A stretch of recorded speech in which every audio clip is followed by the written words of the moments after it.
So before we start this game, there's one little thing I have to do. Give me a quick second. Since apparently I have to be a dad myself. Yeah. I need to look the part, so I need a mustache. It's mustache time, boys. It's dad time. Dad bod time.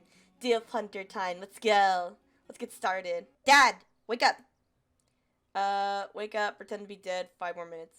Pretend to be dead. I let my tongue roll out of my mouth and stop breathing.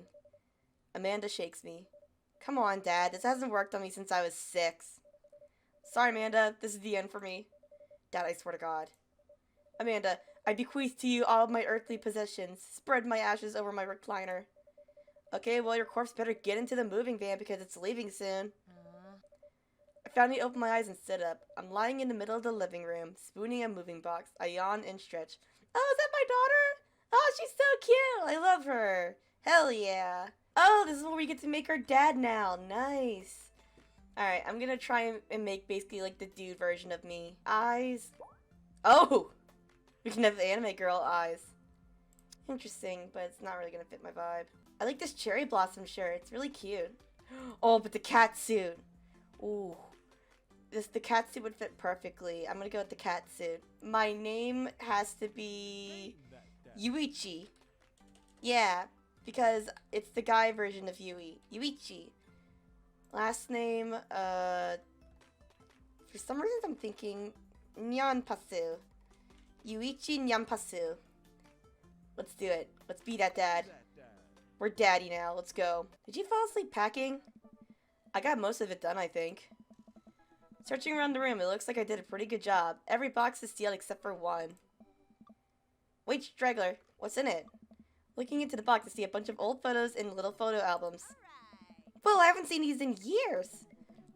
I pull out one of the dusty albums from the top of the pile and begin looking through it. Aww. That's the coolest baby I've ever seen. Only way for your father and I, only way for your mother and I.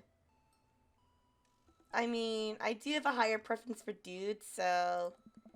The only way your father and I could get you to stop crying was to put the sunglasses on you. But whenever we try to take them off, you'd start crying again. That's adorable. You spent the first 2 years of your life with sunglasses on. Nice. Halloween when you were maybe 4? Oh my god, that dragon costume!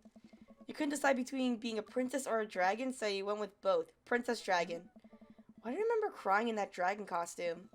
You saw yourself in the mirror and realized you're afraid of dragons. Seeing yourself inside the dragon's mouth was a realization of your greatest fear, I think. Right? Yep, definitely repressed that memory.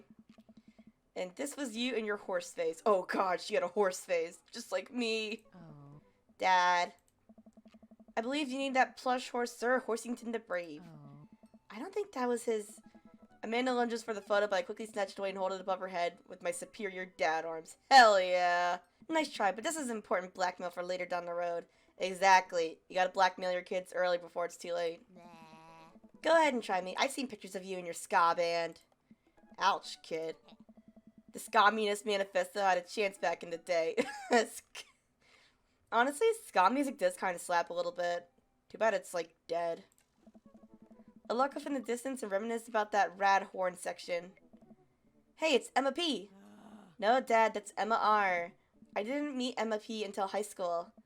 Honey, I promise you wholeheartedly that I will never stop mixing those two up. I mean, my mom does mix up me and my sister sometimes, so that's understandable. Aww. Dad, Emma R's been my best friend since I was 7. Give it, like, a little bit of effort. Oh, right. Emma P was the one who tried to steal people's pets, fired a flaming tennis ball at the police station, pooped her pants during a soup. Tried to steal people's pets. No, Dad, that was Emma S. She moved to Kentucky 3 years ago. I miss her. How many Emmas do you know? Jesus.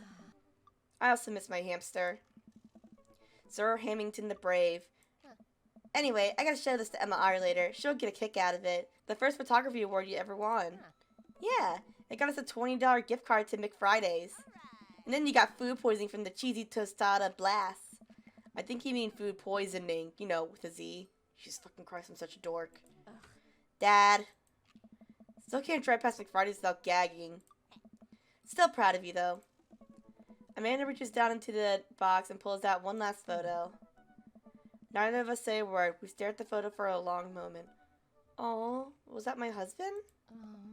I finally decided to break the silence. This was the day you adopted. It's kind of a funny story. The day we brought you home, we got into a car accident. It wasn't anything big, just a little fender bender in the parking lot. But of course I was freaking out, and the little old lady who crashed into us was freaking out, and I didn't know what to do. But your father, oh man. He holds my hand, looks me directly in the eyes, the calmest I've ever seen him, says, "It's okay. It's all gonna be okay." I stare at the picture for longer, maybe too long. I miss him. I can't even imagine what it must be like for Amanda. She pats me on the back. Come on, Pops, we gotta finish packing. The moving van won't wait forever. You're right. Amanda and I pile into the car and take one last look at the old house. So many memories here. Hard to believe your father and I bought this place almost 20 years ago. Hey, remember when I shouted the front window playing catch? You always had very strong arms. Hey, remember when I shouted the other front window pretending to be a robot who breaks windows? You were a very imaginative child. Hey, remember when I broke the back window plate? We get it, Amanda, you break stuff. Ha! That's my girl. And there'll be plenty more stuff for me to break into the new place. Hell yeah, I love your spirit, kid. Memories to make and stuff to break. You ready? We sit in silence for a moment. I watch my daughter grow up in this house. It will forever hold a place in my heart, but it stings a little bit to leave it behind. I'm ready. The moving van begins to pull away, and I get the car in position to follow it. I watch our house, our old house, disappear in the rearview mirror. So what? So some of you on our cool new pad. I clear my throat and do my best cheesy announcer voice. Nestled in beautiful, scenic downtown Maple Bay, our new house features... multiple places to sleep. Not only are there bedrooms for your sleeping pleasure, but couches and floor spaces where you can, yes, catch a wink. What a deal. I mean, it's sleepwear for the week. You sleep more than anyone I know. I admit my faults, Pops. I keep it real. Anyway, it's also smaller than our last house. Cozier, one might argue. Good spin. I think it's great. We won't be closer to a lot of stuff that we can walk to, so I don't have to waste gas. And I mean, trying to park downtown is, you know... Amanda, you know you're going to learn how to parallel park at some point, right? Not gonna happen, Pops. Hey, I don't blame you. I don't even know how to drive. I think someone needs to do a 3-point turn on their attitude. I don't know how to do that either. My girl. Have you met the neighbors yet? Not yet, but the neighborhood seems pretty quiet. So you won't have to chase any rowdy teens off your lawn? You are the very teen you mock when you say that, honey. I'm in my last year of high school. I'm practically dust. Yeah, you're a real... Don't you dare. Senior. Dad, I know where this is going. Susan! I'm just gonna ignore that. But I won't forget it. So what's in item number 1 in the new house agenda? Well, first we'll need to forge a path through the solid wall of boxes that's blocking the living room. I still have to install the washer and dryer. We need to go grocery shopping. Pops, clear your jets. You have to promise me that we're gonna take a break and explore the neighborhood. Okay, you're right. We'll get some work done and then check the area out. We pull up to the new house and step outside. The lawn is freshly mown and a for sale sign is still in the yard. Oh, it's pink! I love it! I love pink! Hey-ya! And with the swift kick from Amanda, the for sale sign is no more. Hell yeah! Our house now. Nice form, Sweepy. I got a problem with authority. Me too, bitch! You're definitely my daughter. I'm so proud. Hell yeah, I am. Man, all that karate chopping tuckered me out. I could really go for a sandwich. An ice cream sandwich. Sweetie, it's 10 a.m. We need to unpack first. I need some coffee ASAP. Do you see all the dogs in the park nearby? Doggos! You know it. Thank you for moving us to an area where the dog-to-person ratio is very high. I only want what's best for you. I hope you're prepared for the frequency at which I interrupt conversations to yell dog to rocket way up. My girl. I mean, you do that a lot all... Hey, it's a dog! Wait, false alarm. It was just a funny-shaped rock. I love you, Amanda. Never change. Never change. If you want to see real dogs so bad, let's go to the park around the corner. Amanda and I begin a stroll through the neighborhood. I can't believe how beautiful it is outside. Kids are playing in the street, the flowers are in bloom, and the faint smell of a nearby barbecue drifts through the air. This place is nice. Too nice. I don't trust it. Good eye, honey. You can never be too careful. See that baby in that stroller over there? Government operative. Of course, you can't really trust any babies whatsoever. Babies are gross. We walk for a while and eventually end up at a small park. Toddlers chase each other through the playground, and dogs of all shapes and sizes romp through the grass. It's pretty crowded, but Amanda spots a nice empty bench. We start to make our way over to it when... Heads up! Ow! Ouch, son of a bitch! Who did that? Who am I gonna have to sue? A frisbee suddenly hits me in the face. Alright, time to get my lawyer. A corgi with a neat plaid handkerchief tied around its neck bounds up to me, wagging its tail. That's a chunker. That's a big boy. I want some love in the chat for this dog. Did you throw this thing at my head? I like your necktie. Ruff! He runs around in a circle and touches my leg with his nose. Oh god, this is the cutest dog. He is! I love corgis. Impart upon me your wisdom, tiny dog. Woof woof. How long do I have left? Grrr. What's that? I'm already too late. My fate was predetermined for me long ago. I have no real agency in this cruel lifetime. Ruff, ruff. You're right. I am the master of my domain, for fate is unknowable. Thank you, wise dog. Can we get some love in the chat for the dog? That is one wise dog right there. You definitely could have caught that.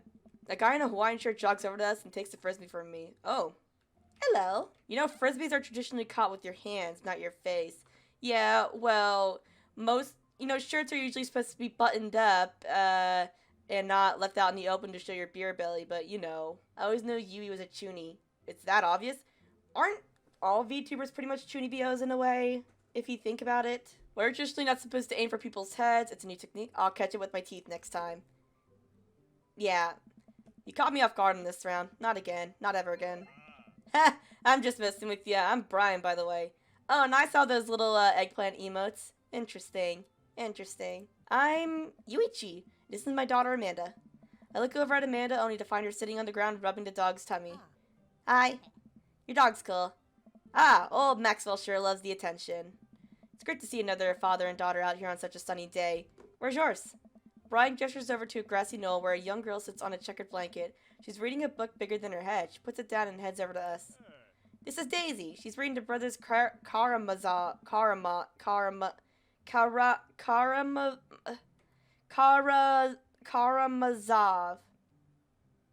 I can't fucking read. Her teacher tells me that she has the reading comprehension skills of a high schooler. She's so cute. Oh, look at her. Oh, and her little freckles. Oh, I just want to pinch her cheeks. How old is she? 10. She's a precious little youngster. Whoa. My natural dad instincts kick in. I must brag about my child's accomplishments. Oh no, it's happening. Go on, Daisy. Tell him about yourself. Oh, it's like Pokemon. That's my girl. Amanda, get in there. Okay, okay. Oh, it is like Pokemon. Alright, brag. Amanda here just recently won a local photography award. Wow, congratulations. Hell yeah. Daisy actually just won a statewide poetry contest. Ooh. This is not going well. Item? Grade card. You pull a wrinkled copy of Amanda's last grade card out of your back pocket. Dad. Awesome grades! You really carry that around everywhere? Ouch, maybe it is kind of weird. Oh god. Daisy just started a weekly chess club at her elementary school computer club. She's the president too, of course. Dang, my high school doesn't have a chess club or a computer lab. Oh god. Okay, daughter? Can't switch daughters. Amanda's your only daughter. True. Spelling bee photo? Fumbling through your phone's browser, you managed to pull up a photo of Amanda winning her 10th grade spelling bee. Wow, congratulations, Amanda. Daisy is getting prepped for her annual spelling bee right now. Hopefully this will be her 3rd win in a row. Yikes. Oh. Daisy should have sold enough candy bars this year to get the top prize, a canoe. We're taking it out next weekend. How is that even possible? Amanda could barely get one of those sticky hand thingies. Oh. Oh god, we are... Brag! Keep bragging! Last week, unprompted, Amanda helped an old woman with her grocery bags. It's extra powerful! 20 HP!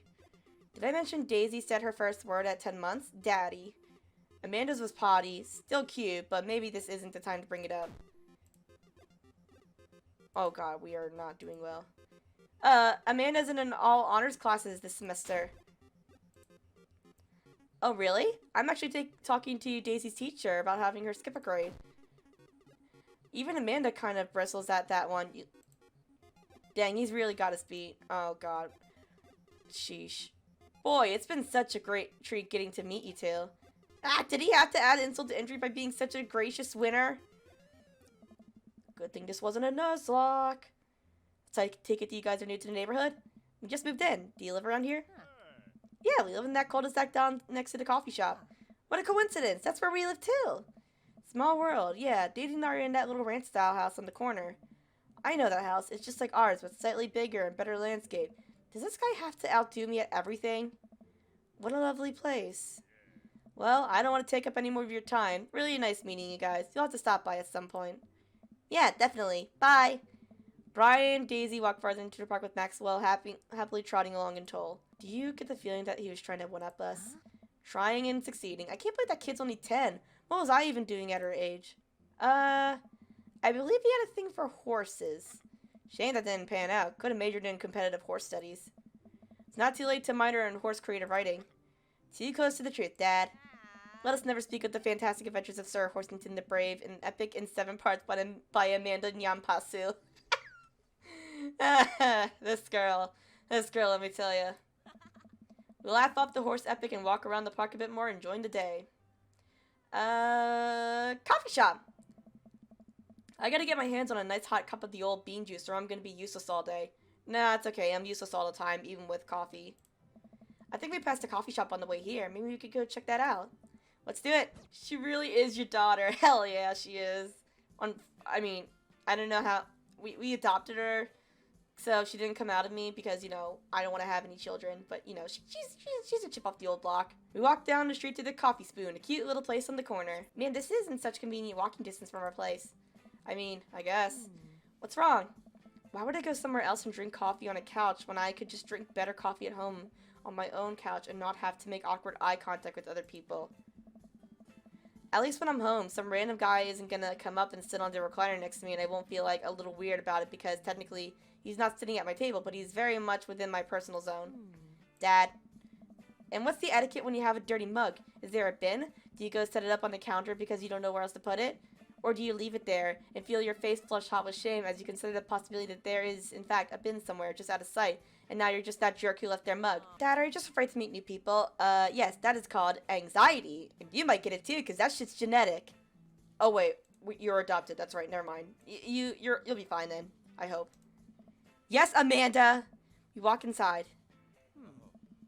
The inside of the coffee shop is actually pretty warm and inviting. Vinyl records line the walls and patrons lounge around on well-worn couches. Some cool dudes spin on a record player next to a little stage. And right in front of me, a daddy. Hello, Mr. Oh, he's your favorite? Yeah, I think he might be my favorite too, Pros. Welcome to the Coffee Spoon, guys. How's it going? Matt. Hello, Matt. What's with the name? Oh, it's kind of dumb. It gets mentioned in this poem I like, and I thought it was a good idea at the time. And I suppose now it's still a good idea because, like, the business is still running.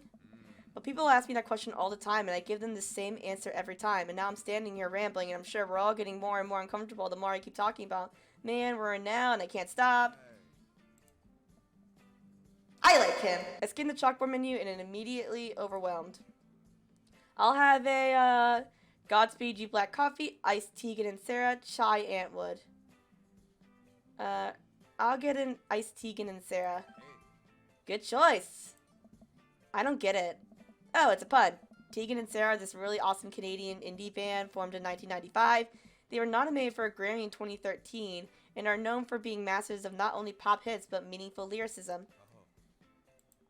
I'm doing the thing again. No, you're talking about your interests, dude. We love someone who talks about what they're passionate about. We love that here. We love that. But coming right up. And for you? I'll have a macchiato DeMarco, please. Coming right up. Do you want that in small, medium, or Biggie Smalls?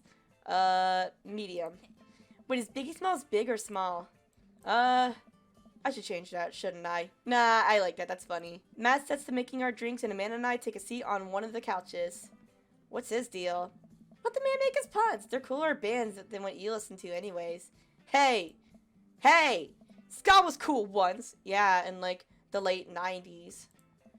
This couch is actually pretty comfy. Maybe not comfier than our couch, but it's alright. Good lumbar support. You sink right into it.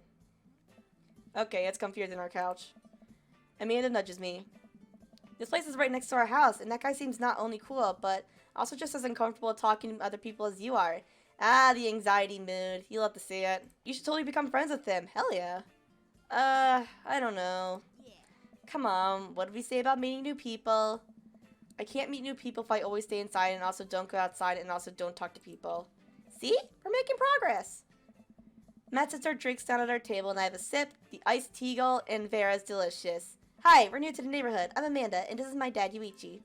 Oh, right on. Pleased to meet you both. You ought to come by when my daughter's hanging around the shop. You two might get along. Yeah, I'm sure they'll make me come in from time to time. Amanda kicks my leg from under the table. I'm sure we'll be in here a lot. You know what? Let me get your guys' opinion on something.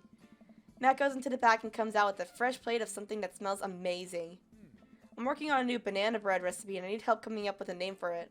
Well, I think we're going to have to taste test it first so we can get the full flavor profile of, you know, and really appreciate the flavor sensations of. Amanda nods vigorously. She knows this game. Yeah, we need to give that banana bread a taste if you want us to do in free creative labor. I think that would be commensurate with the... I've taught her well. We've trained for this day. My girl!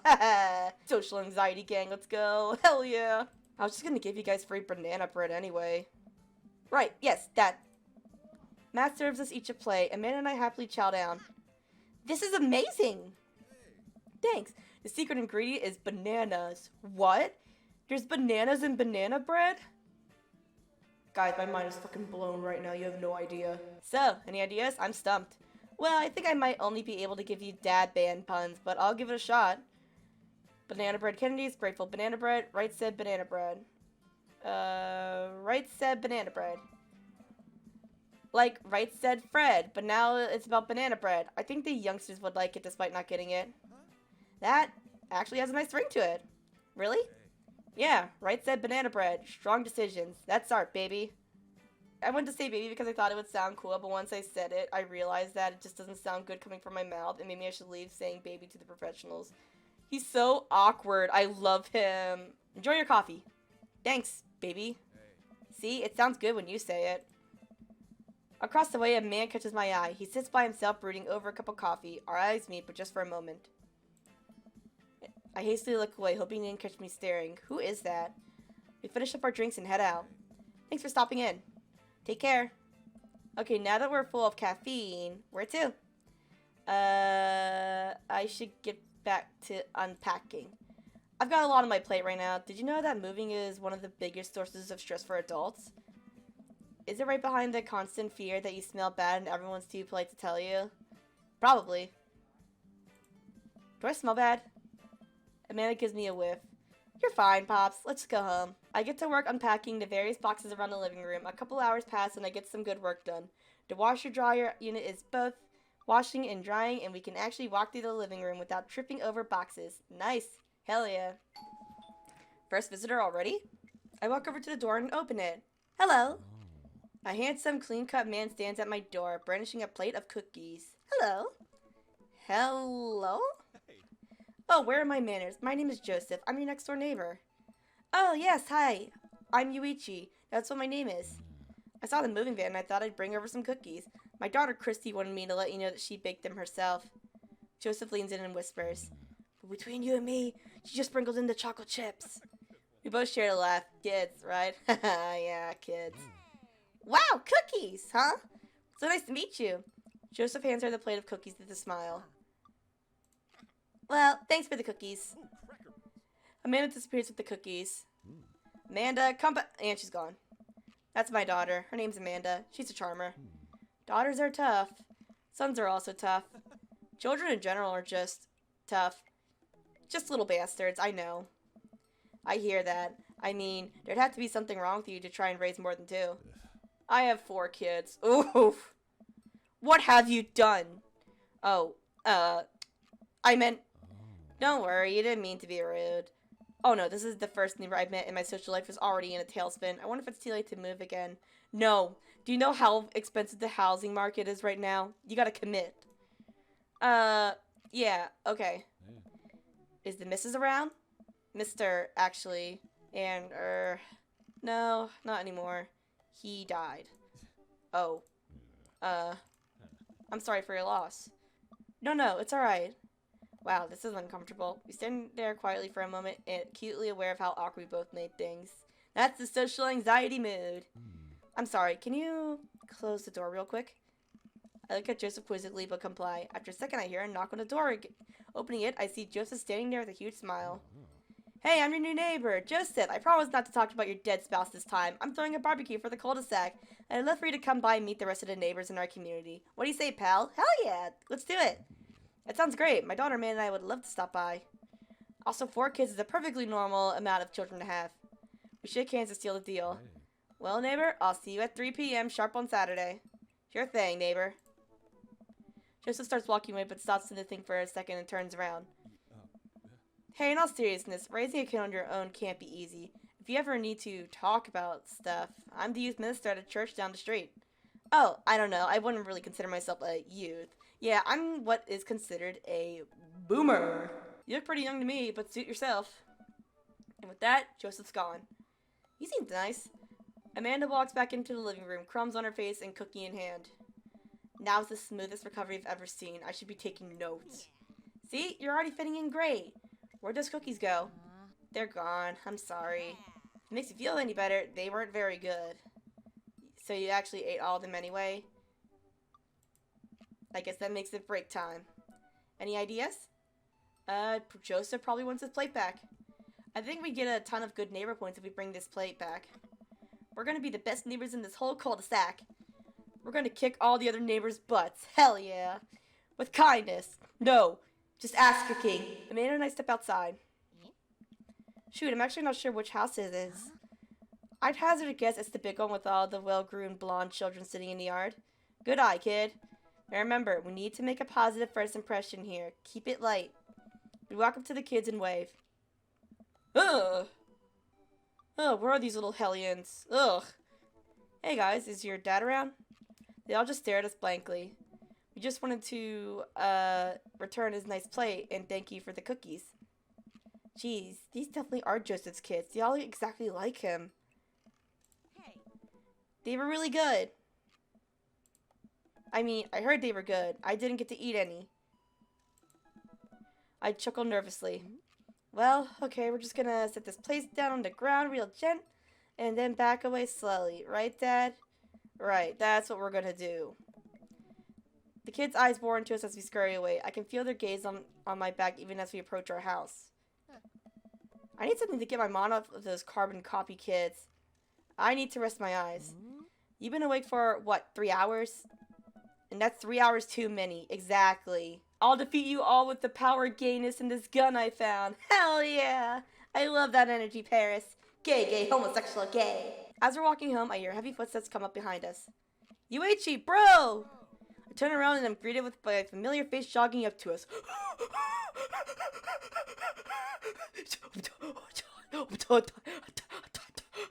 Titties.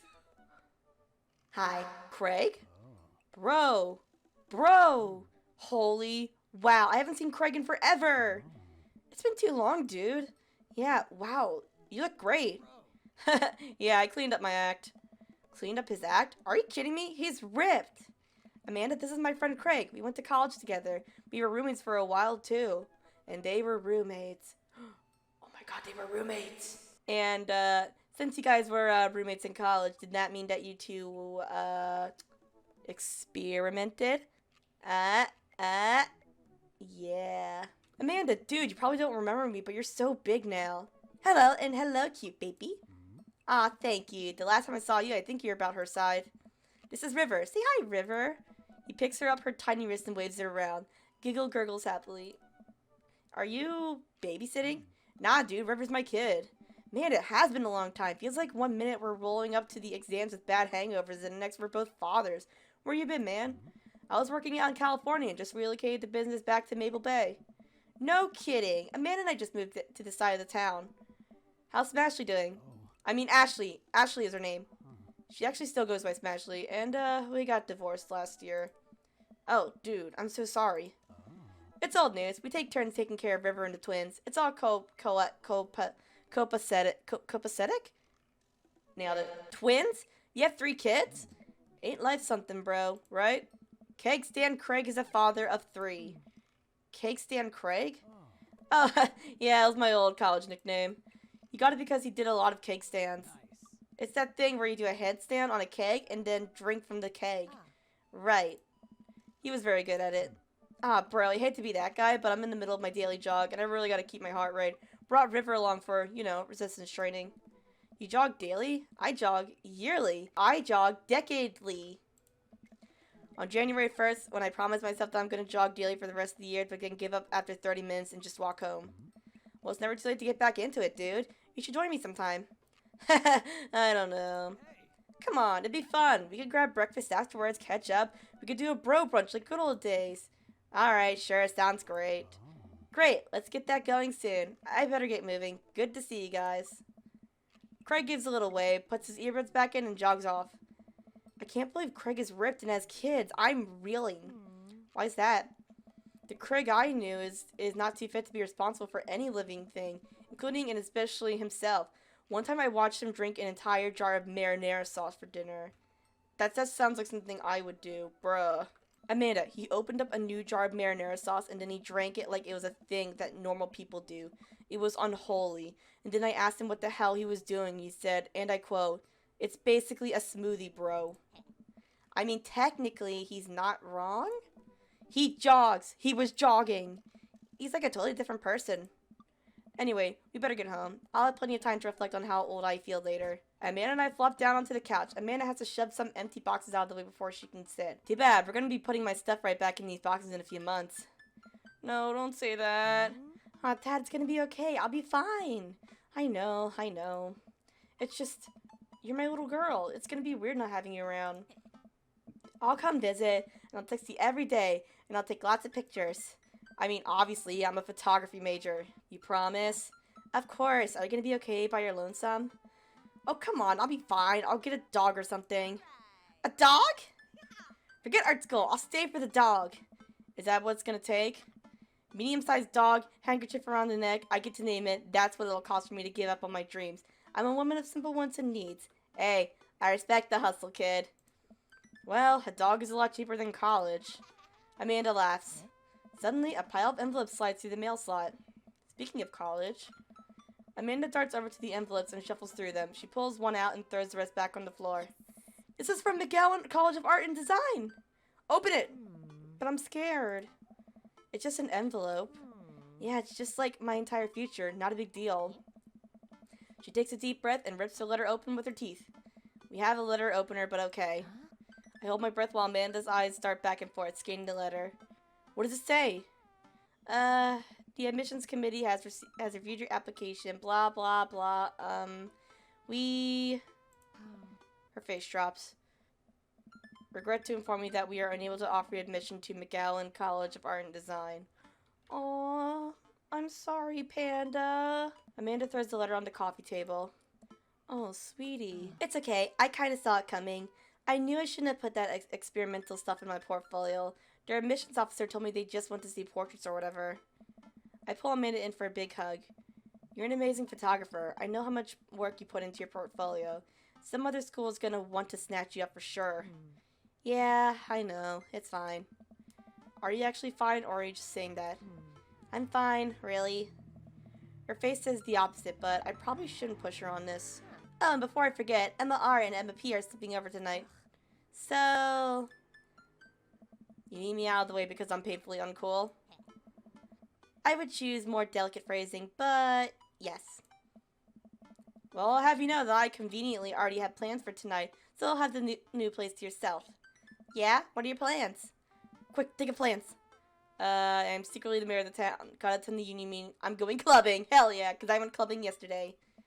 I'm gonna put on a nice outfit and go tear it up on the dance floor. All the hottest dance moves. The lawnmower, the sprinkler, the running man. You know, the ones all the kids these days are doing.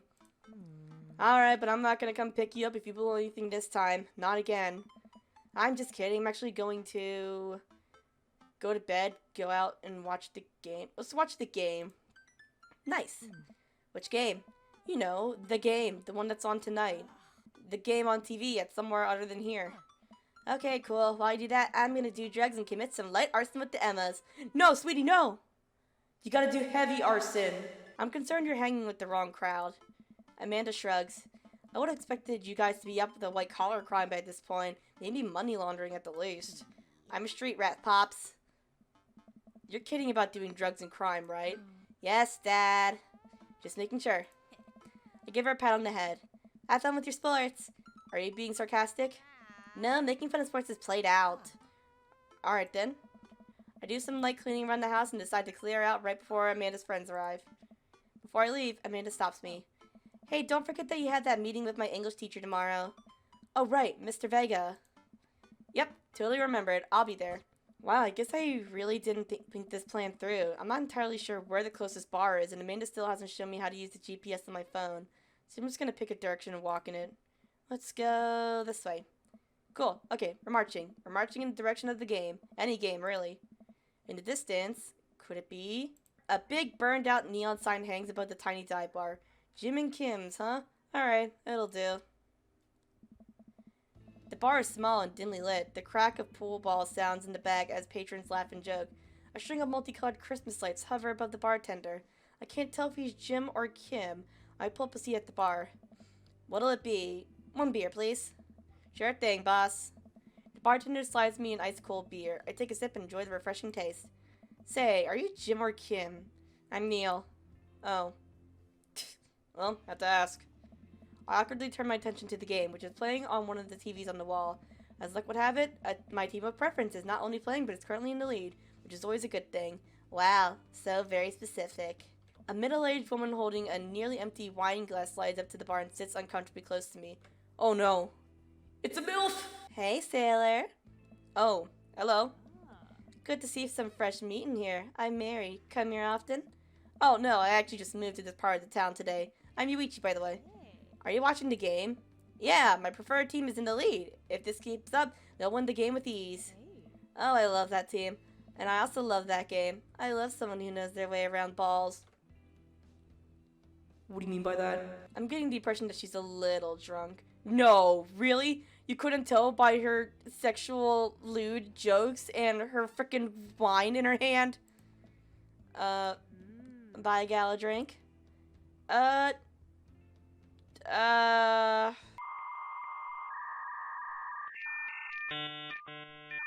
Sure, why not? I almost reluctantly signal the bartender and order Mary another glass of wine. Neil jokes back and forth with Mary. They're clearly friends, and this clearly isn't her first time doing this. She tips her glass at me. Suppose I gotta keep you company now. So, what do you want to know? Ma'am, I am gay. Joke's on you, I'm bisexual. That's the wife of one of your neighbors, by the way. Oh. Whoops. What's the latest gossip around here? You came to the right broad. I'm an observer. I watch people. I see everything. Know everyone. Nothing gets past me. So what? I thought you were gonna... I forgot what we were talking about. About the gossip? You said nothing gets past you? Oh, right. I'm also a steel trap. Confidential to a fault. So what else can you tell me about this part of town? It's quiet, that's for sure. If you want an idyllic little life with the white picket fences, this is the place to do it. But every town has its secrets, you know. She takes a sip of her drink. That was a little too ominous for my taste. She leans closer. Would you like to learn something of my secrets? Oh boy. Maybe some other time? Suit yourself, sailor. Mary saunters off, setting her sights on the newest bar patron to enter. I happily watch the game over another beer. The game has gotten close in terms of points, a little too close for what I'm comfortable with. After a particularly skilled player scores a number of points for the other team, putting them in the lead, I hear an affirmative grunt from another man at the bar. Go team! It's the brooding man from the coffee spoon. He sits alone, sipping whiskey and watching the game as well. Enjoying the game? I am now that we're winning. Oh, we must be rooting for different teams. In my opinion, my team is far superior. I have to disagree with that. Based upon your win-loss record, I'd say my team is superior. Wow, we're really ready to get our asses beaten. I see. That's where you're wrong, since as it stands right now, my team is beating yours. The conversation ends there, and we both go back to silently rooting for our respective teams. The game is close, with both sides playing their hardest to win, but in the end, my team prevails. Quiet cheers ripple through the bar. I raise a respectful glass at the man drinking whiskey. He raises his in response. An unspoken truce is formed between us based on mutual love for the game. He motions to the bartender, who pours 2 glasses of whiskey. The man slides one over to me. The name's Robert. Thanks, I'm Yuichi. You must be new here. Merity already hit on you? Yeah. Robert chuckles. She's a peach. Well, you picked the best bar in town. As slimy as it is, you'll never find a better spot than Jim and Kim's. Is there actually a Jim or Kim that runs this place? No, that'd be Neil. Neil waves from across the bar. Good guy, Neil. Not enough Neils in this world. Yeah, I agree. We need more Neils. Guys, if there's a good Neil, let me know a good Neil. I want to know your good Neils. You a whiskey fella or a beer fella? Beer, but I'll drink most things. You like shots? I love shots. Thank God. Robert nods to Neil, who stirs up 2 shots of whiskey. Hands one to me. Here's to your health. We take the shots. The whiskey burns going down, but I try my hardest to look tough. Hey, I love some whiskey. Actually, I'm just kidding. I never had whiskey, but I love shots. I took a couple yesterday, but they were mostly Jello shots, but still.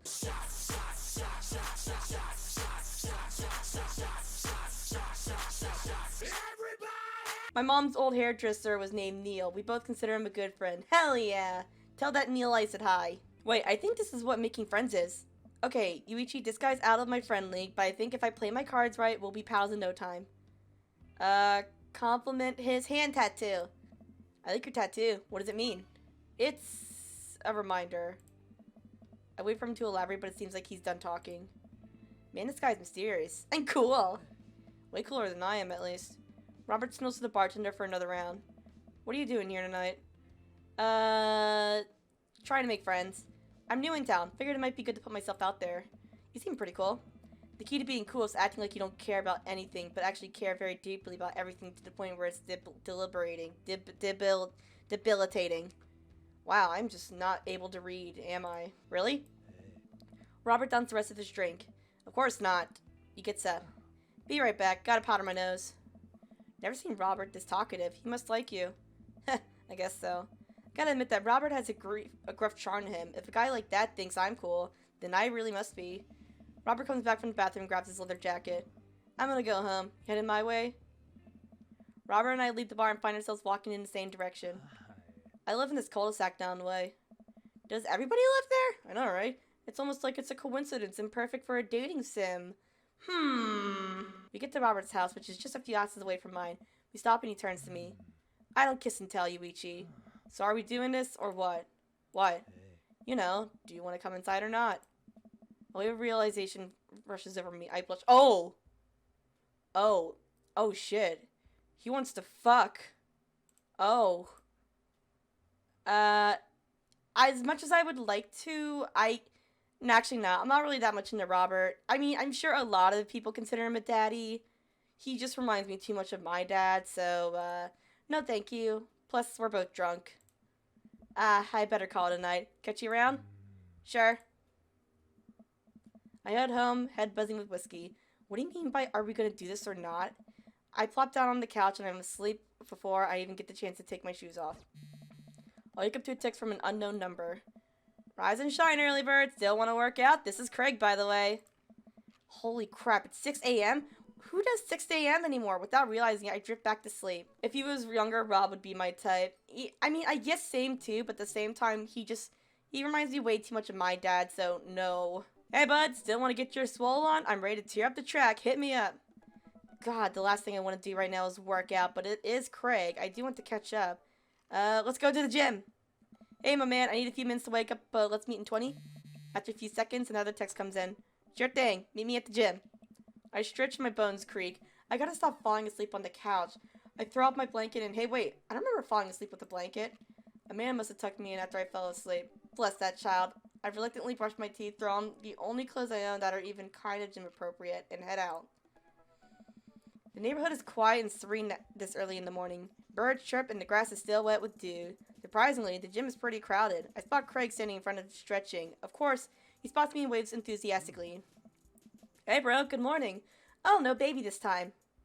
Perfect. We are gonna have fun. Hey, good to see you, man. I'm definitely not as pumped as he is. Maybe I should have some coffee before I left. You ready to kick some butt? Gotta stay positive, dude. With your help, I am. Help. Gotta stay positive, dude. I'm here to party. That's the spirit, my dude. We head into the gym and I'm immediately intimidated. All these people look like they could break me in half. It seems like Craig is friends with all of them. Honestly, I can get the gym anxiety. I used to go to the gym a lot with my ex, and because he goes to the gym that I would have gone to that's close to my place, I can't really go to the gym anymore. So, yeah. I mean, I'll still work out, but I just not at the gym, at home. Daddy, sorry. Daddy, sorry. Daddy, sorry. Daddy, sorry. Pros, please. It's my job to do that. Come on, bud. Let's warm up. We head over to the treadmills and start walking. Okay, I can walk. Walking is good. This is a decent place to be. Walking. So I know we're on treadmills. Yes. And those over there are ellipticals. Very good. What is all this other stuff? Craig laughs. They might look a little scary, but I guarantee that all of them serve a specific purpose for building muscle mass. I watch as a dude in a muscle tee flexes as a muscle I didn't know existed on a machine I think was once used to process grain into flour. What is that? Why is that guy doing that to himself? That's a good question, bro. What do you think he's doing? Trying to crush people's skulls with his thighs, using a medieval torture device, praying to some sort of pain god. Crush me with the thighs. He's trying to make his thighs so strong that he could crush people's skulls with them. Yeah, that's pretty much the only reason I work out. Oh! Oh, I see those little emotes. I see them. Shee! I think Craig wants to crush me with his thighs, and honestly, I like that. Oh no, Greg is turning up the speed. I better do the same. How long have you been doing the buff thing? A couple of years. And what do you do when you're not dadding or working or buffing? Oh, I coach my twin softball team. That still counts as both dadding and buffing. Ah, I keep busy. What do you do for fun? I love learning. I try to live my life as close to a Jimmy Buffett song as possible. I check out my hot bod. I love learning. I try to educate myself about the world around me. I'm like a sponge for knowledge, so looking up all the intellectual content. You know, history, the paranormal, wilderness survival, aliens, mostly those things. So you watch the History Channel too, huh? Yes. We're jogging now. Oh god, we're jogging now. Oh god, and I see those little dick emotes. I look over to Craig, who hasn't even broken a sweat. How is he doing this so effortlessly? I'm dying. I can feel my life force draining through every orifice of my body. Hey, remember when my fish died in college? No, I don't like this story. Oh my god, is he really bumping up the speed again? I guess I better do it too. Oh, this is fast. This is very fast. And we were at that party, and you vowed to make me feel better. You tell me to create distraction, so of course I do a sick cake stand and get everybody cheering. And then I try to steal a fish from a fish tank at the party with my bare hands like an idiot. And then you drop the fish and it's flopping around and you panic, so you run up to me post-cake stand with a dying dirty fish in your hands that you scooped up off the ground, and you're yelling at me that we have to leave. And we're running out of a frat party with the fish and trying to give it mouth-to-mouth resuscitation. We get him home and get him to a bowl of water, but the prognosis was grim. Jesus Christ. Man, frats, am I right? And the next day he's alive and well. They never did catch the great fish thieves of Grand Ridge U. And they never will. I shoot off at the end of the treadmill and crash into the wall. Jesus, that hurts. Dude, bro, are you okay? Sorry, I don't know if you noticed, dude, but I was, falling for you. I'll go home. Craig offers me a hand and looks me over for injuries. I'm fantastic. I managed to stand up and rub my back. It doesn't hurt now, but I'm sure it will later. You don't have to push yourself like that. Always know your limits. Well, I think I might call our gym adventure here. You sure? Yeah. Alright, well, here, I brought you this. Craig hands me a shaker bottle full of a thick green liquid. I stare at it with what must be apparent distaste. It's a protein shake, bro. Oh, thank you. He wants me to drink it. Oh boy, here it goes. I take a small sip. It's actually delicious. Wow, this is really good. And good for you. It's my special recipe. I'm pretty proud of it. Let me know if you ever want to work out again. Maybe we can try running around the neighborhood if treadmills aren't your speed. No pun intended, bro. I fucking love him. I'm gonna marry him. This man right here, yeah. I'm gonna peg him. I leave the gym feeling ashamed. Craig used to order delivery from the pizza place across the street from our dorm, and now he can run circles around me. Literally. Man, I really gotta work on this dad bod. I get home and lie down on the couch. It hurts to move. Oh god, I'm so old. Oh no, I must have fallen asleep. What time is it? Shoot, it's 3:55. I'm supposed to be at Amanda's school in 5 minutes.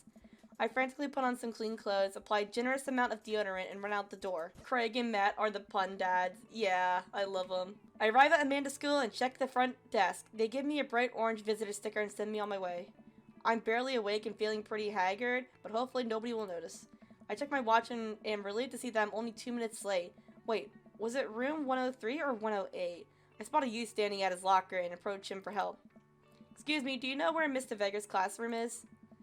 The youth turns around and looks me up and down with heavy-lined eyes. Come on, kid. I'm late for a meeting. Mr. Hill? Mr. Vega. I don't know. Have you tried the exit? Okay, wise guy. Are you gonna help me or not? Bruh. This is why I hate kids.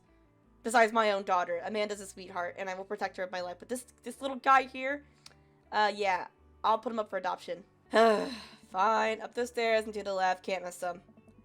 I head up the stairs and walk around, unable to find Mrs. Vega's class anywhere. After a couple minutes of searching, I head back downstairs. That punk you sent me on a wild goose chase. Oh, God. We've been boofed. I get back to where that low-rent Gerard Way is standing, fully ready to give him a piece of my mind, when suddenly a head pops out of the classroom next to his locker. Oh. Lucian, don't you have a third period to get to? Fine, Mr. Vega. Wow. Now I'm officially 10 minutes late. I glare at him as he walks away. We're not cool. You must be Yuichi. This period's almost over. Would you mind waiting in the back? Mr. Vega leads me in, and I take a seat in one of the comically small students' desks in the back. I might get stuck in this. Alright, where were we? Now, who can tell me about the unreliability of the narrator in J.D. Swinger's Catcher in the Rye? Yes, Colin? Colin stands up and does the thing where he blows into the crook of his elbow to make a fart noise. The whole class erupts in laughter. Alright, everybody. Very funny, Colin. Please sit down. Bruh, the kids that decide to mess with teachers are, like, the worst kids in the world. Like, they're already getting, like, not getting paid enough, like, as it is. But add in, like, little shit kids that don't get, like, parented, like, well enough. Like, their parents are shit. Like, they don't get disciplined. Or, like, a principal who doesn't give a shit. And it's just worse. Like, respect your teachers if they're cool. If they're, like, shitheads and they start the drama, then yeah, mess with them. But if they haven't and they're just trying to get through their day, don't fuck with them. Like, bruh, do the right thing. Now, Holden Caulfield is an unreliable narrator in that sense that the bell for the end of the period rings. All the students immediately get up and make for a break for the door. Remember to do the reading and answer the response questions on page 194 in your textbook. Nobody's listening. Or not, I guess. Mr. Vega turns to me and sighs. Middle schoolers, right? Don't you teach high schoolers? Both, you know. Budget cuts. Yeah, exactly. Budget cuts. They're not getting paid enough. Some teachers are generally shit, but not all of them. Yeah, at least, I guess his name's Hugo. At least Hugo seems decent. He's trying his best. Plus, middle schoolers are little shits. Thanks so much for coming in. No problem, Mr. Vega. Please, call me Hugo. I don't normally do these impromptu parent-teacher meetings, but as I am sure you know, Amanda's a very bright student, and I'm concerned about her recent behavior. What's going on? Amanda has never been the most engaged student, but I know she cares. Recently, though, she's been falling behind. She's not completing assignments and has been doing rather poorly on tests. I'd normally chalk this up to senioritis, but this is strange. I thought Amanda always shared everything with me, and I didn't even cross my mind that something might be wrong. Oh, bruh. Senioritis. It was the worst. In case y'all don't know what senioritis is, it's when you're a senior in high school and suddenly you get unmotivated to do anything and you get really depressed because of, like, all the pressures of, like, graduating and college, and it just hits you like a truck. I had it really bad because I had assignments, I had work, I had to focus on graduating, thinking about college, which I never did. I had to deal with, like, drama I had to deal with, and I had, like, my after-school job, just a lot. Senioritis equals, you know what? Fuck this. Exactly. Middle school is literal suffering. It was. Literally, like, you get so much work in middle school compared to high school. Like, teachers are always, like, telling you in, like, middle school, check out this 300-word essay you had to do. They had to get done by the end of the week. You think this is bad? Check out all the work you get to do in high school. And literally all I have to do in high school is like, okay, just write this like 5-sentence research paper. You can get this done by the end of the month, but you know, take your time with it. Like, literally the work in like high school is a lot easier than the work that you get in middle school. I just wanted to ask, is everything okay at home? We just moved. Well, we just moved recently, but it was only there to the other side of town, and the man was more excited about it than I was. Oh. See, if you can talk to her about it, I know she values you a great deal and would appreciate your guidance if she keeps heading down this road. I know how important art school is to her, and I would hate to see her miss out on scholarship money that she clearly deserves. I'll make sure to talk to Amanda. Thanks for letting me know, Hugo. Hey. Anytime. On my way out, I stopped thinking for a moment. I turned to Hugo. Hey, Hugo? Hmm? Yes? Did you ever catch that rye? Yes. Aw, you just spoiled the book for me, son of a bitch. Well, I guess I'm not gonna read Catcher in the Rye now. Oh, I wasn't even thinking about the workload. I got bullied like crazy in middle school. Same. Yeah, I did as well. But I didn't really get to me until like high school. I used to like get bullied in high school because, you know, like, because of like liking anime. Because back in the day, liking anime made you like a huge nerd. But then we got anime like My Hero Academia and like Demon Slayer and all that shit, and now anime is popular. So there's that. I leave the classroom and make my way out of the school. I'm still a little bit in shock that Amanda was able to hide this so well from me. She's always been such a force for positivity in my life, especially after we lost her father. Amanda must be done with classes for the day by now. I'm sure she would appreciate a ride home, and maybe I can talk to her about what's going on. I pull up to the carpool and Amanda hops into the passenger seat. So, did you have fun gossiping about me? Mr. Vega and I actually just gossiped about our celebrity crushes. So you talked about Mario Batali this whole time? No, I was talking about Tom Holland and Zendaya. Excuse me. It was a very productive meeting. I'm pretty hungry. Can we grab some dinner? Sure thing. Let's go to the mall food court. Does that sound good to you? Yeah, sure. Why the mall? Jeez, can't a dad take his daughter to the mall? Will you buy me things? I will buy you a thing, singular. Sounds like a deal to me. We're driving sounds for a short while. Amanda plays a game on her phone. I should say something. You know, sometimes when a kid gets older, they find that they have to keep things hidden from their parents. And that's okay, because some things, that's what kids do. And that's okay, but that's also sometimes it's good to have a parent's perspective, because, you know, maybe the parents also dealt with similar situations. And maybe they're a little cooler than you give them credit for. Anyway, what I'm trying to say is that it's good to share. Love you. Have you been reading my tweets? Oh god, she has a Twitter. It's too late for her. Look, sweetie, Mr. Vega said that you haven't been participating in class and that you're not turning things in. Oh, I'm fine, Pops. Senioritis and all that. I thought you liked Mr. Vega's class. It's fine. He's fine. We pull up to a stoplight and I eye Amanda. She's still texting. I want you to know that you can talk to me about anything. Uh-huh. I can tell that whatever it is, she doesn't want me knowing about it. That's frustrating. I heard Emma Art's going to that fancy art school in California. That's exciting. Yep. Are you bummed that you guys aren't going to the same school? Yep. Amanda keeps texting. She stifles a laugh. What's so funny? I don't think you'd get it. Okay. Who you texting? Noah. Who's Noah? My friend. Does he go to your school? Yep. Do you like Noah? What? No! Dad! Ugh! I can't believe you would... Dad! I mean, jeez. Why would you... Ugh! Gross. Wow. Someone's acting like a tsundere. Just like her father. Sorry, just asking. Dad, he's just my friend. Guys and girls can be friends. He's my friend. Okay. Jeez. This is going well. Oh, good talk. Love you, kiddo. She leans forward and turns up the radio. I guess that conversation is over. To the mall, then. We arrive at the mall, a big indoor shopping center with a couple different floors. It's kind of dead, but that doesn't stop a mall security guard from yelling at a group of loitering teens. Let's eat something disgusting for dinner. Hell yeah. Language, missy. Heck yeah? Better. No, say fuck yeah. We approach the food court and evaluate our options. There's greasy restaurant after greasy restaurant. My heart burns just looking at the menus. Nobody looks happy to be here. What are you in the mood for? Bread dipped in sugar? Bread with cheese on it? Or do you want me to interact with some fat directly into your bloodstream. I extend my hand to her. Would you do me the honor of sharing some nachos? She takes my hand with a grin. It would make me the happiest, cheesiest girl alive. We ordered a giant pile of chips and unnaturally orange cheese from a very enthusiastic but possibly stoned teenager. We take a seat at a rickety table and dig in. These are bad. These are very bad. But also strangely delicious? We have to eat through the pain. We enjoy the fluorescent cheesy goodness together until we're all out of nachos. So, something's been bothering me for a while. Can you explain memes to me?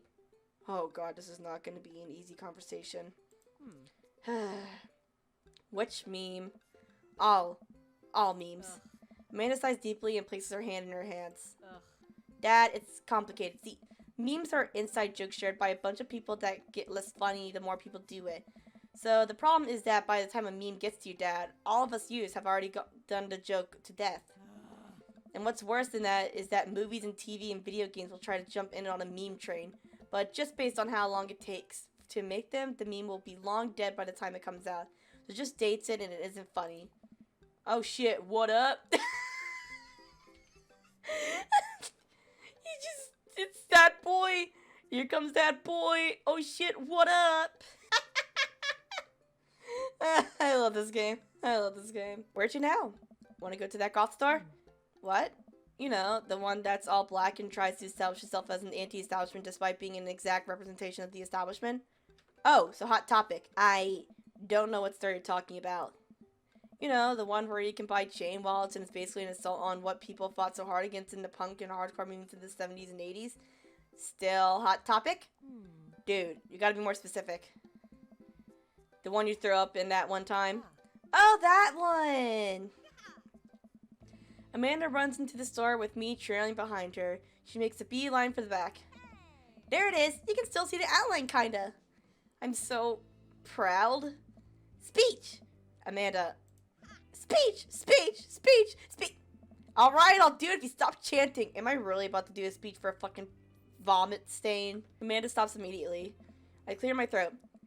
Thank you all for joining us here today to commemorate an historic moment that would forever shape history. On a day very much like today, some 5 years ago, our very own Amanda Ann Yampastu had too much blue raspberry slushy on an outing to the mall. After begging her father to take her to the Dead Gotham Beyond to buy rainbow suspenders, she proceeded to throw up all over a display of My Chemical Romance merchandise. Our loving father then had to pay for said merchandise, which to this day remains among our possessions. Thank you. Oh god. First of all, it's good that she threw up because blue raspberry slushies are disgusting. And second of all, that's kind of funny considering My Chemical Romance like made a new song recently or something. So that checks out. Amanda is moved. She begins clapping, slow at first, then faster and more vigorously. Several other patrons turn their heads. One of them also starts clapping. I bow my head. That other guy's a G. I love that. Oh hey, chain wallets! While Amanda busies herself looking at band t-shirts, I try to find something of interest to myself. Not much for a dad to look at in a Dead Gotham Beyond. Peruse band t-shirts, look at ironic mugs, check the clearance bin for hot deals. Usually when I go to Hot Topic, I go for the t-shirts. I barely know any of these bands. Cannibal Bone Party doesn't seem like music I enjoy, but they must be really happy that a retail is carrying their merchandise. I hope their parents are really proud of them. Look, this is very important to me. I overhear a stifled argument at the cash register. An older gentleman is carrying a garment and showing it to a bored-looking cashier with pink hair. Oh, hello, sir. I can see that. Don't know what to tell you, dude. I just work here. What? Listen, when I bought this online, the website said this blast was Victorian-inspired. However, when I received it, it clearly had the trademark of Edwardian dress up.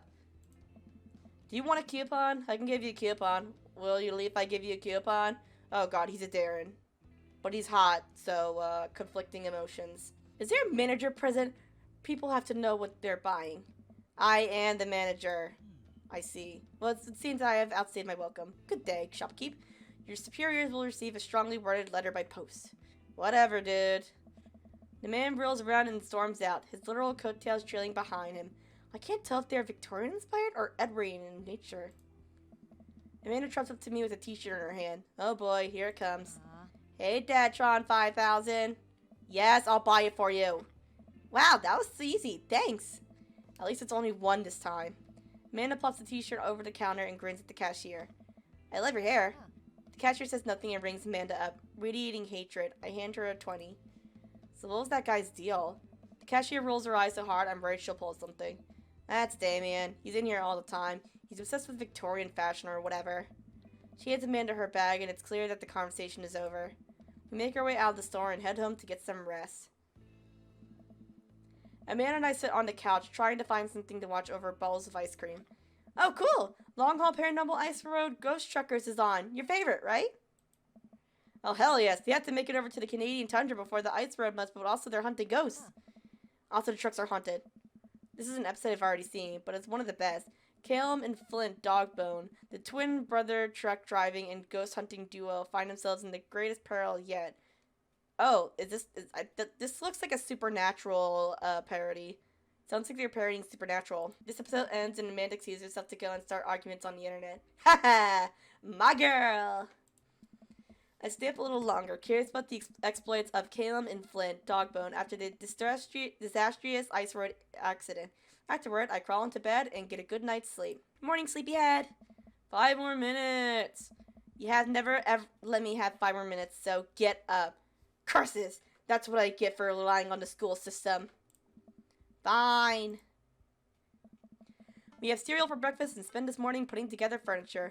Amanda's much better at interpreting the tiny manuals. We're able to put together a few shelves, one desk, and I'm pretty sure it was supposed to be a bookcase. So, you excited for the cookout today? I'm excited to beef up my grilling skills. I'll see this as a learning opportunity. If I can sneak some hot grill tips, I think we can consider it a success. Don't you want to meet some of the people in the neighborhood? I'll probably end up standing uncomfortably in the corner with a plate of food and hope that nobody talks to me. You can't pull on me, dude. Dad, you're a beautiful work in progress. We will get that butterfly to emerge from the cocoon. The social butterfly. Well, we better start getting ready. We definitely don't want to be late. What? No, we have to be fashionably late. Who shows up to a cookout on time? You know what? We're gonna go early, just because he said that. I head out the door and Amanda reluctantly follows. We walk across the street to Joseph's place with a store-bought veggie plate. I'm a terrible cook, so if it doesn't involve a grill. Understandable. I'm just a terrible cook in general. Except in cooking, Mama, because, you know, I am a pro at cooking, Mama. Oh, I think they made the balls too thick. I gotta make the shaft bigger. I guess we're not as early as we thought we were. Joseph's backyard is already packed with people and the smell of hot dogs wafts through the air. Small children run through a sprinkler and adults chat in small clusters. I set our veggie plate down on the table next to the other veggie plates. Hey, there's Joseph! I look to get his attention. The moment he sees us, he jogs over, arms open wide. Welcome! I'm so glad you two are here! And you brought veggies! Let me introduce you to my family. Kids, come on over here. This is Chris, my eldest. Hi. This is Christian and Christy. They're twins. They stare creepily and say nothing.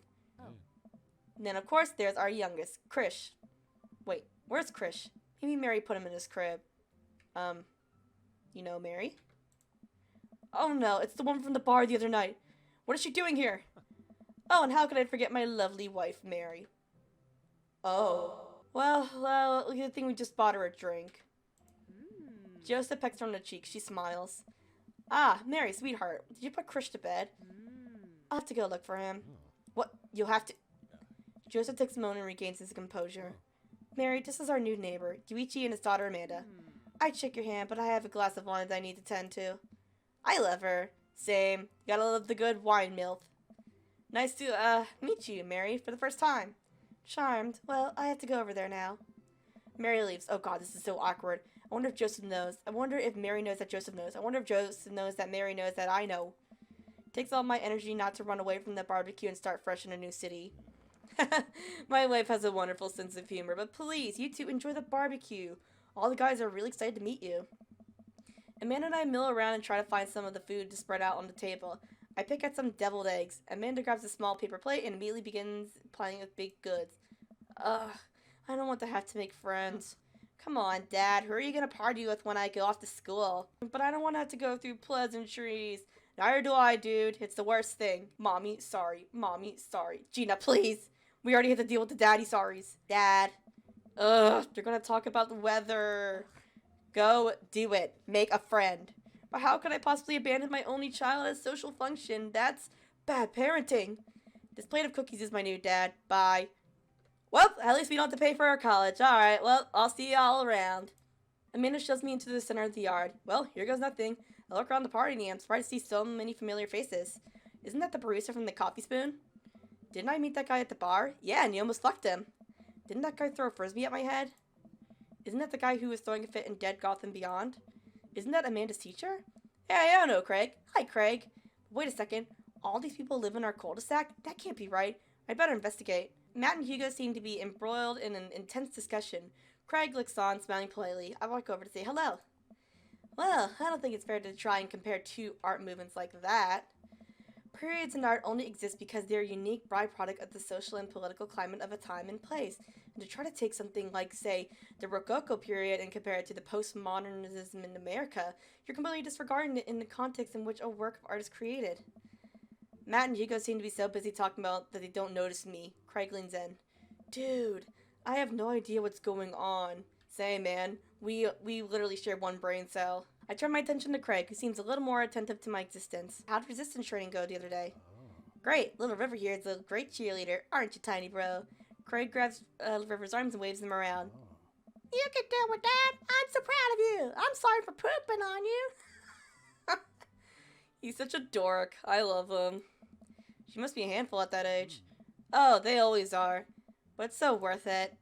Craig grabs River's arms again and waves them around. I'm sorry for throwing up on you, Dad. How you settling in? Almost done. The new place is perfect. I never get too comfortable.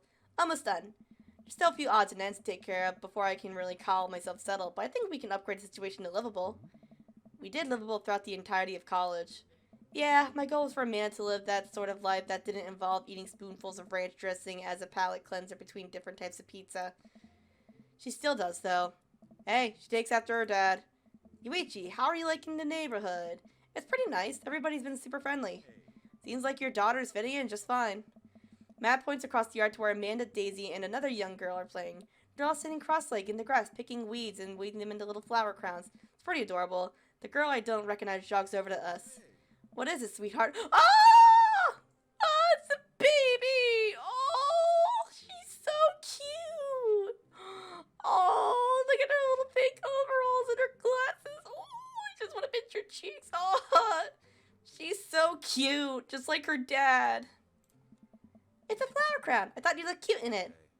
Well, there's only one way to find out. Matt takes the flower crown and places it on his head. Am I cool now? Oh, he's super cool. Oh, step on me, Matt, baby. Oh. The girl stares at him, thinking it over. Nope, but you're slightly less uncool than you were before you put it on. Hey, Yuichi, this is my daughter. Hello, I'm Carmencita. Amanda comes over with Daisy in tow. Dad, look, I'm making friends. Are you making friends? You better be making friends. Yeah, I am making friends. I'm friends with Craig, obviously. And I'm talking to Matt, and Hugo's okay. But, you know, Matt and Craig, make me into a MILF sandwich. Daddy's sorry. Daddy's sorry. Matt, marry me. Jack, calm down before I have to get the horny stick for you guys. Make me into a MILF sandwich. Yeah, actually, Amanda, you remember the cool barista from the coffee shop and my old college friend and, your teacher? Oh, hi, Mr. Vega. I didn't realize we were neighbors. Yep. You still gonna get me that overdue term paper? Haha, great seeing ya. Amanda finger guns her way out of the conversation like a champ. She learned her finger gun moves from me. I'm very proud. She's definitely a charmer. Speaking of which, where did my son go? Hugo looks around the party. He must finally spawn him because his eyes go wide. Sweet, man. Ernest Hemingway Vega. Are you smoking? Ernest is holding a lit cigarette. Nope. I see Ernest across the way. He casually takes a long drag of his cigarette and then flicks it into a gutter. Unbelievable. Excuse me.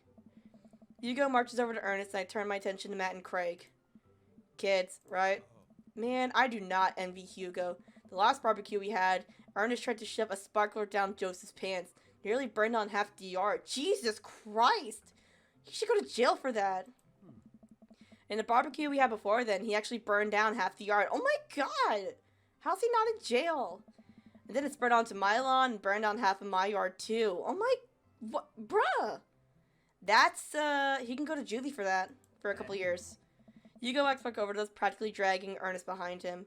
Oh god, what a little shit. Hey everybody, sorry about that. Yuichi, this is my son, Ernest. Hello. Ernest looks away, sulking, his hands shoved deep into his pockets. Hugo nudges him impatiently. Hey. Nice to meet you, Ernest. What grade are you in? Does it matter? Ernest. Okay, I'm in 8th grade. God, are you happy now? I'm sure you were just dying to know. Yeah, good for you. Oh. Can I go now? I'm tired of talking to old dudes who blame my generation for the failing economy. Ouch. Ernest! Oh yeah, because I'm totally embarrassing you. Ernest puts earbuds in and storms off to stand in the corner. Well, that was certainly something. Kid of the teacher being the worst troublemaker. Huh. Irony! Craig's sexy. Craig is indeed sexy. I think I might go for him or Matt or maybe Damien. I'm not sure. 8th grade and smoking? Oh noes. Yeah, I'm not surprised. I've known elementary school kids that have smoked. Hugo puts his head in his hands and sighs. I'm so sorry. He's having a really tough time. Much as I want to be the cool dad, I have to be the authoritarian dad, and he clearly resents me for it. You say that like you were ever the cool dad in the first place, dude. I mean, I think as a dad and a teacher, that's about as authoritarian as you can get. Honestly, are any of us cool dads? Is it even possible to be a cool dad? I mean, you're cool, Matt. So is Craig. They're cool dads. I think I'm a cool dad, right? Chad, am I a cool dad? What? I'm cool as a cucumber. See, that right there. You can't say that. My kids think I'm cool. But for how long, Craig? How long do we get to be the cool dads? I don't know. I think we just have to accept the fact that as dads, we become the machine we once raged against and accept our fate to unironically wear socks with sandals. Your kids may think you're cool now, but the moment they hit puberty, you're doomed. Oof. You're not wrong there, Matt. You're not wrong. Amanda's 18 and she still thinks I'm cool. I yell across the yard to my daughter. Amanda! I'm cool, right? Amanda just laughs. She keeps laughing. I see your point. Oh, no. As much as we all want it, I don't think it's as important to be a cool dad as it is to be a good dad. We can all be best friends with our kids. It just doesn't work. I mean, look at me and Ernest. Oh. Our jobs as parents is to make sure our kids turn out okay. And how's that working out for you, bud? Yeah, you're right. But it'd be nice to have it both ways. Hearing these guys talk about this makes me think of my relationship with Amanda. We get along so well, but there might come a time when it won't be like that. Is college when that happens? Oh. Don't let us eat up your time, Yuichi. Go meet some of the other parents around the neighborhood. Ernest turned out okay. I mean, he's still in 8th grade. He still has some time to turn his shit around. I spot Joseph chatting with the guy from Dead Gotham Beyond by the grill. I wonder what they're talking about. I walk over to them. So I'm curious. Can you walk me through why you had your house painted black? Where do I even start? The house stays warmer in the winter. It provides an artistic contrast to the rest of the neighborhood, and it complements the crimson interior perfectly. Ooh, I like your style. And he's not wrong about it being warmer because for some reason, black has a way to absorb heat. So it's usually like a bad call to wear black during the summer if you don't want to like roast. Unless you're like me and all you wear are black t-shirts. It's definitely an interesting choice. Who are you? The HOA? He can design his house the way he wants. Fuck the HOA. Yuichi, I was just having a conversation with Damien here about his aesthetic design decisions. Damien regards me up and down with a warm but critical eye. How do you do? I don't believe I had the pleasure. I think I saw you in Dead Gotham Beyond the other day. Damien's face turns bright red. I must apologize for my behavior on that day. You see, I take the goth lifestyle very seriously, and to be caught in a ruse by such a corporation as Death Gotham Beyond was profoundly frustrating indeed. I hope you know that while my anger may have been justified, it was no such way for a gentleman to act. It's okay, man. Do tell me about yourself. Are you new to the area? Yes, my daughter and I just moved in the other day. She was the one I took to Dead Gotham Beyond. Very good taste on her part. She does partake in the goth lifestyle. I think for a second I look over to Amanda, who's hanging out with some of the older kids in the neighborhood. Oh my. Hey Amanda, would you consider yourself a goth? Amanda yells back, I wouldn't necessarily try to fall under any specific label, but I guess if I had to choose, would more describe myself as twice hipster, but more normic leanings. Bats are cool though. Vampire daddy vibing with white dad at a barbecue. I don't know why, just a fucking sentence. Vampire daddy vibing with white dad. Bitch, I am a white dad.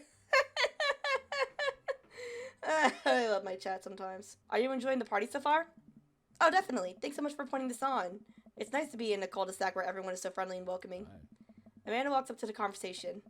I also like The Lost Boys a lot. Really good movie. Does that count as golf? That it would, my dear. I don't believe I've had the pleasure of meeting. Damien Bloodmarch, at your service. Damien finishes the sentence with a flourish and a bow, producing a single rose and offering it to Amanda.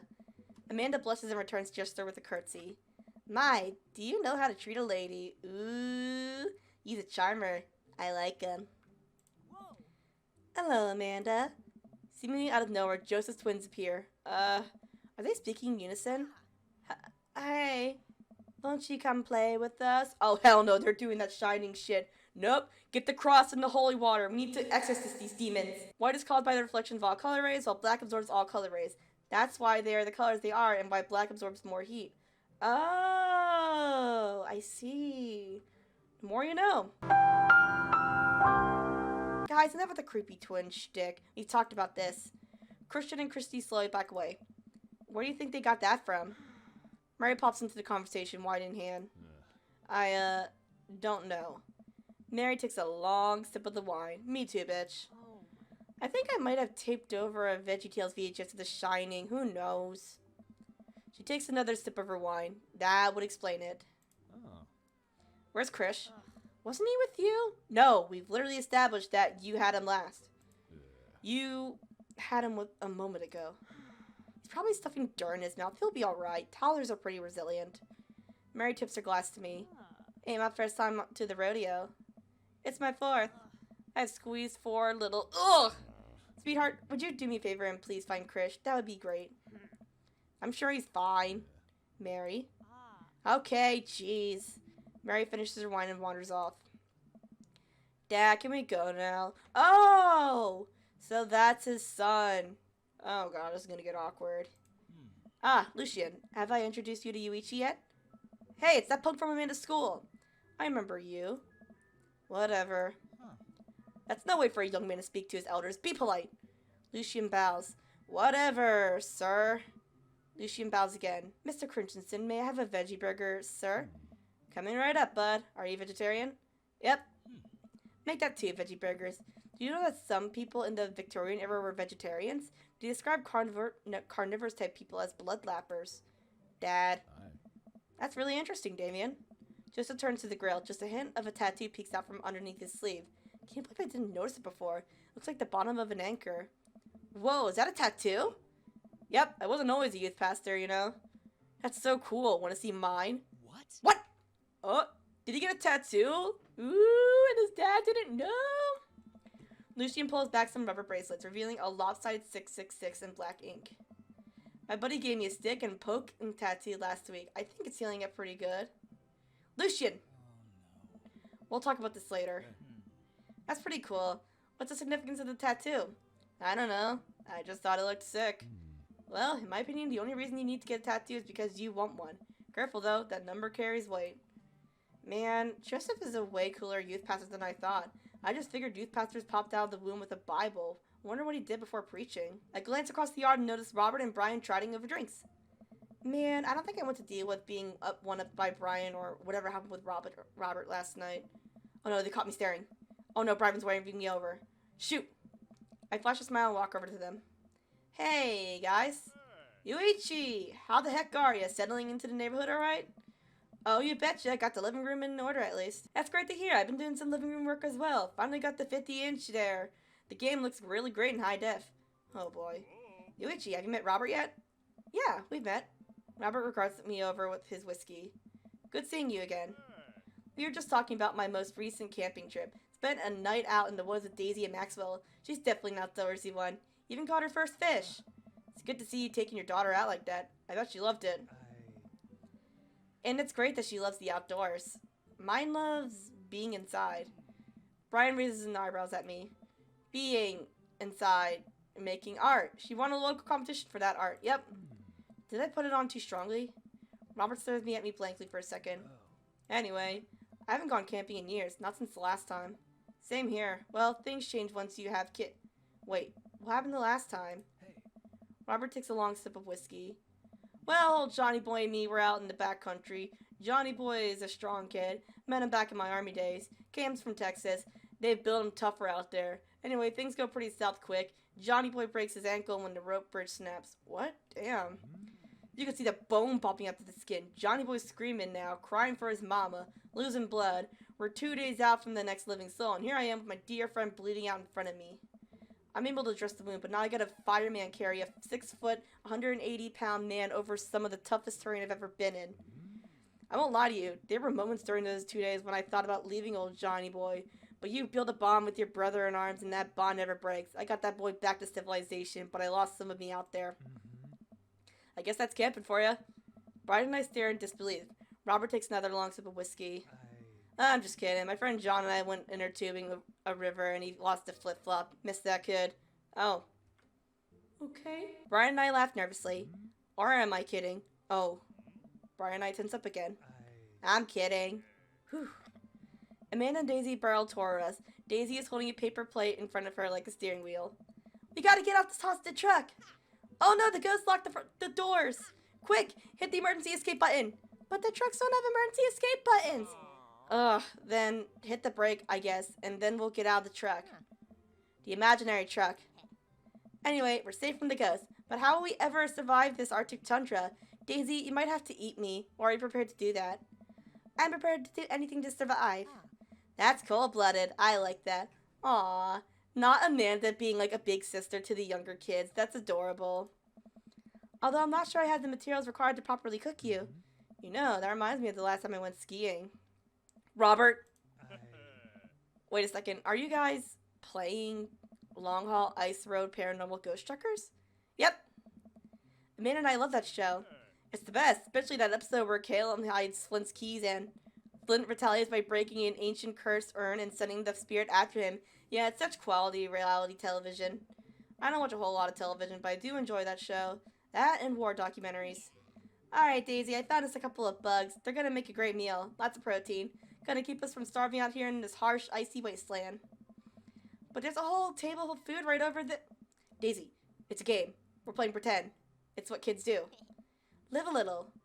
Amanda gives Daisy a handful of gummy worms from the snack table. We eat them with mock disgust. Let's go find kindling for a fire. Okay, but not an actual fire. Because we're playing pretend? Now you're getting it. I love them. They're so cute. Daisy and Amanda run off. What a cute couple of kids. That's what I said. They're adorable. Man, I've never seen her get along with anyone so quickly. I guess Amanda just sort of has a way with kids. That's kind of amazing. Daisy doesn't really get along with kids her age. It's nice that he's not trying to one-up me this time. Maybe we can have a regular friendship after all. Really? She just kind of keeps to herself. Her teachers say she spends every recess in the library. I think the other kids are intimidated by her intelligence. There it is. I wouldn't worry about it too much. Amanda was shy at Daisy's age, too. She used to have a habit of crawling under tables and crying every time we took her to a restaurant. What? That sounds like something I would do when I was like 6 or something. She bit people too. Oh, same. I did that too.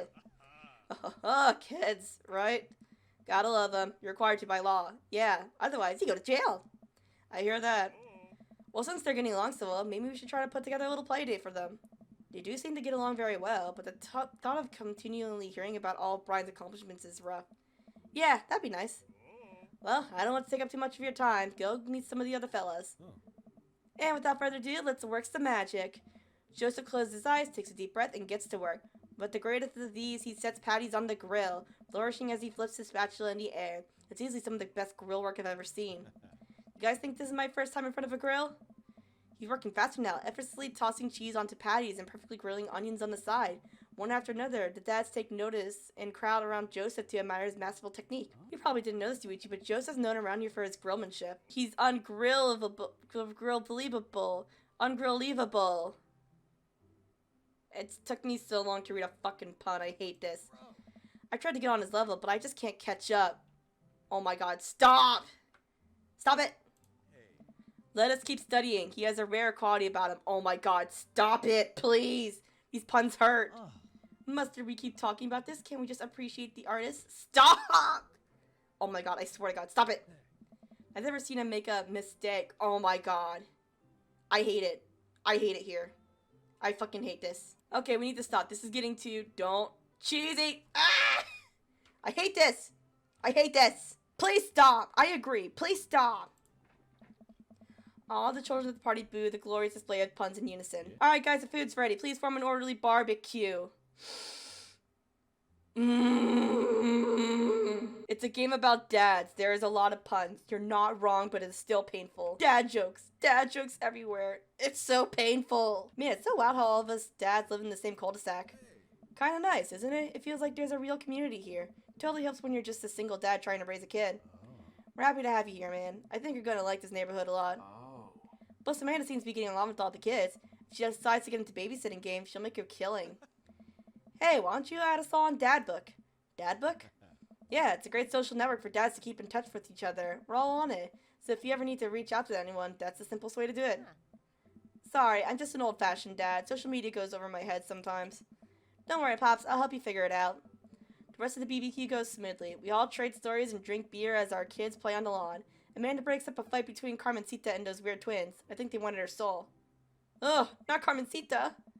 Amanda and I walk back to our place as the sun sets over the neighborhood. Pretty fun party, don't you think? Wish I could have been playing Paranormal Ice Road Truckers. You and Daisy seemed like you were having fun way better than I was. Because we were. Well, hey, at least you met some of the other cool dads. You should hit them up on Dad Book. Maybe I will, if I ever figure out how social media works. I have a good feeling about this place. Me too, Dad.